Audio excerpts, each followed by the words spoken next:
رمضان مبارک کے موقع پر بدھ کی شام نرمل کلکٹریٹ کانفرنس ہال میں پنچایتی راج محکمہ کے زیر اہتمام ایک شاندار دعوت افطار پارٹی کا انعقاد عمل میں لایا گیا تھا، جس میں ضلع کلکٹر ابھیلاشا ابینیو، ایڈیشنل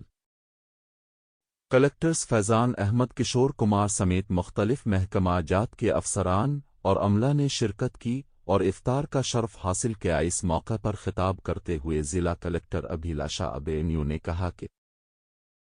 تمام مذاہب کا بنیادی پیغام ایک ہی ہے، تمام تہواروں کو بھائی چارے اور یکجہتی کے ساتھ منانا چاہیے۔ معاشرتی ترقی کے لیے ضروری ہے کہ تمام لوگ مل کر رہیں اور ایک دوسرے کے جذبات کا احترام کریں۔ انہوں نے مزید کہا کہ سماجی خدمت، ہمدردی اور ایک دوسرے کی مدد کرنا انسانی معاشرے کی خوبصورتی ہے، اور رمضان المبارک ان خوبیوں کو اپنانے کا بہترین موقع فراہم کرتا ہے۔ کلکٹر نے تمام مسلم بھائیوں کو رمضان کی مقدس ساتوں پر مبارکباد پیش کرتے ہوئے کہا کہ یہ مہینہ عبادت، صبر اور انسانیت کی خدمت کا درس دیتا ہے اور ہمیں اس کے پیغام کو اپنی عملی زندگی میں شامل کرنا چاہیے۔ اس تقریب میں RD اور رتنا کلیانی، مختلف محکمہ جات کے ضلعی عہدیدار، سرکاری افسران اور دیگر عملہ شریک رہا۔